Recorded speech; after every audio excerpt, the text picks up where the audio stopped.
एक बार की बात है, देवदत्त नाम का एक ब्राह्मण था।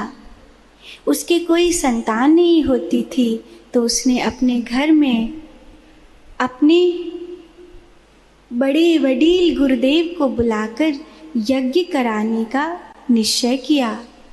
वो बहुत वृद्ध हो चुके थे। उनका नाम था गोभिल। गोभिल नाम के ऋषि यज्ञ कराने बड़ी श्रद्धा से बैठे। बहुत बड़े बूढ़े थे गोभिल ऋषि, तो उनके मुख के जो आगे के दांत थे वो लगभग टूट गए थे। तो जब वो मंत्र बोलते थे तो आगे के दांत न होने के कारण कई बार ऐसा लगता था कि संस्कृत में, क्योंकि संधि विच्छेद होता है, शुद्धि और अशुद्धि का बहुत ध्यान रखा जाता है, तो एक मात्रा कुछ का कुछ कर सकती है, अर्थ का अनर्थ हो सकता है।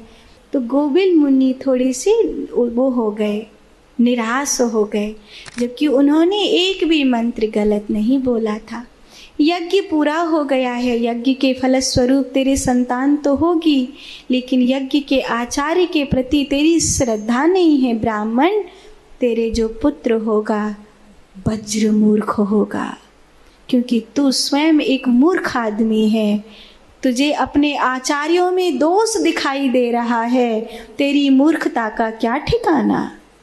तेरे घर एक मूर्ख पुत्र होगा। गोभिल ऋषि तो चले गए, लेकिन देवदत्त के घर जो बेटा हुआ उसका नाम उन्होंने उतथ्य रखा। 1, 2, 3 बरस बाद ही पता चल गया था कि ये बिल्कुल जड़मती है। बहुत प्रयास किया उसे पढ़ाने का, उसे समझाने का, लेकिन वो एकदम जड़मती था। उसे जल्दी से कोई बात समझ में नहीं आती थी। कुछ पाठक्रम उसे याद नहीं होता था। बार बार उससे बताया जाता था, फिर वो भूल जाता था। तो जो देवदत्त था वो क्रूर था, जल्दी बोलने वाला आदमी था। तो वो बहुत बुरा भला कहता था, मंद बुद्धि है, ढीठ है, जड़ है, तेरा कुछ नहीं हो सकता। मेरा दुर्भाग्य था जो ऐसा जड़मती मेरे घर पैदा हुआ। कितनी बार सिखाता हूँ तुझे, छोटी छोटी बात याद नहीं होती। कोई चीज तुझे याद नहीं रहती कि तू जानबूझ के करता है। पर वो जानबूझ के नहीं करता था, उथत्य दिल से याद करना चाहता था। अपने पाठ को, विषय को, हर चीज को समझना चाहता था। बहुत कोशिश करता था, लेकिन उसी पट्टी पर बार बार पढ़ने के बाद भी उसे कुछ याद नहीं रहता था। ये उसके भीतर की कमजोरी थी कि वो कुछ भी करे उसे ध्यान नहीं रहता था, बार बार भूल जाता था वो। तो एक दिन पिता ने बहुत डांट दिया। गांव के लोग भी मजाक उड़ाते थे तो बड़ा दुखी होता था। एक दिन पिता ने कुछ ज़्यादा ही डांट दिया। तो मैं जड़मती हूँ, मेरा कुछ नहीं हो सकता, मैं जिंदगी जी नहीं सकता ठीक से। उदास होकर वहाँ नदी किनारे, तालाब के किनारे, वहाँ एक सरोवर जैसा था, वहाँ पे जाकर बैठ गया। पानी के पास थोड़ी शांति उसे लगी तो वो वहीं पत्थर पर बैठा था। बहुत सारी माताएं वहाँ पानी भरने गांव की आती थी, तो उसने बड़े गौर से देखा। जो कोई माता आती है वो एक जगह है सुनिश्चित, वहाँ पर बर्तन रखती है, फिर वो उसमें पानी भर के ले जाती है। तो उसने देखा इतनी बार इस जगह बर्तन रखा गया है कि पत्थर में गड्ढा हो गया है। उसने देखा इतनी बार बर्तन रखा गया है कि पत्थर में गड्ढा हो गया है। और उसे उसी क्षण ख्याल आया कि हे विधाता, अगर बार बार बर्तन रखने से पत्थर में गड्ढा हो सकता है, तो बार बार मेरी याद करने से मुझे याद क्यों नहीं हो सकता? मेरी मति क्यों नहीं सुधर सकती? क्या मैं पत्थर से भी ज़्यादा बुरा हूँ? क्या मैं पत्थर से भी ज़्यादा जड़ हूँ? ऐसा उसने अपने मन में सोचा। फिर अब विद्यालय तो नहीं जा सकता था, क्योंकि विद्यालय से निकाल दिया था गुरुजी ने। तो उसने एक चीज़ सोच ली कि और तो कुछ आता नहीं है, पर एक चीज़ ध्यान रखूँगा कि आज के बाद मैं सच ही बोलूँगा। माने सत्य नहीं होगा तो मैं बोलूँगा नहीं, पर सत्य ही बोलूँगा। उसने ऐसा निश्चय किया और जितनी बार बर्तन आके वहाँ पे टिकते थे उतनी बार उस पत्थर को देख के वो कहता था ए। फिर वो उस पत्थर के गड्ढे को देख देख के वो ए ऐसे करते रहता था। जड़मती तो था ही, पागल की तरह वहाँ बैठा रहता था। ए ऐसे कहता रहता था बार बार ए। फिर उसकी लगन लग गई, रात में बैठा भी ए। फिर धीरे धीरे वो उसको सुर साधने लगा।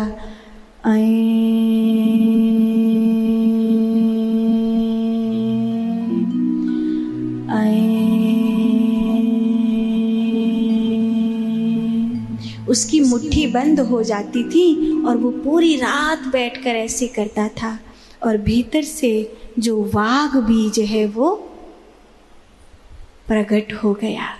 उसके भीतर जब वाग बीज प्रकट हुआ तो वो उसी एकार में समाधिस्थ रहने लगा। वहीं उसने झोंपड़ी बना ली, वो वहाँ रहता था। एक ही उसका बोलने का, और कुछ नहीं।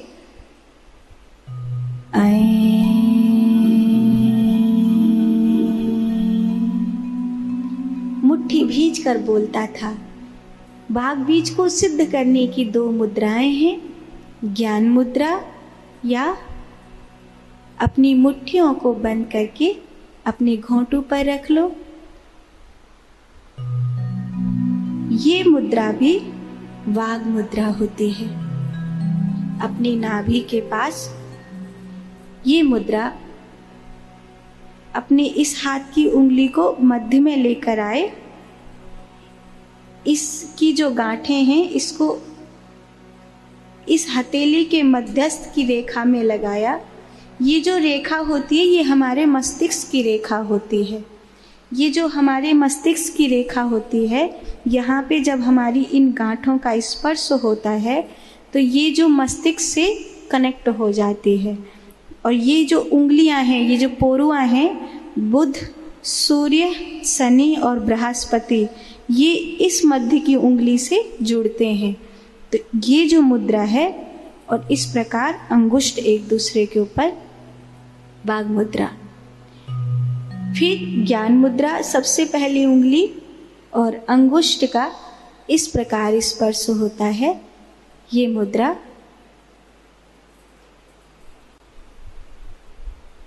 उंगली के ऊपर नहीं, ऐसे पोरुआ, ये नाखून के नीचे वाला ये जो पोरुआ है ना, ये, हाँ, ये मुद्रा ज्ञान मुद्रा है।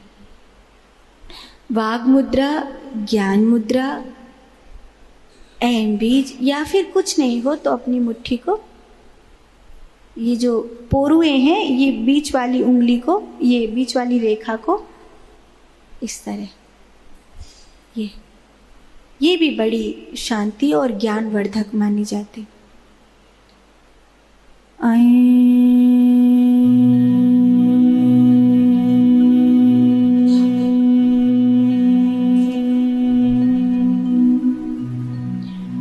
ओम सरस्वती नमः।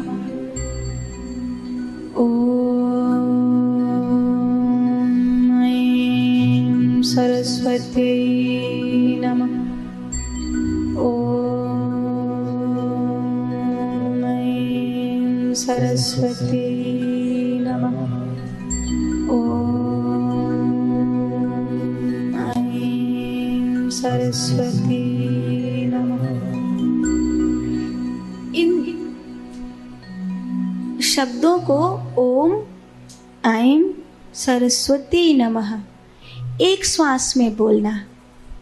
11 बार कोई बालक प्रतिदिन माँ सरस्वती के सामने हाथ जोड़कर या ज्ञान मुद्रा लगाकर या वाग मुद्रा लगाकर 11 बार मंत्र बोलता। मंत्र बोलने की विधि यही है, एक श्वास में ओम ऐं सरस्वती नमः, ओम ऐं सरस्वती नमः, बीच में सांस कट नहीं होवे।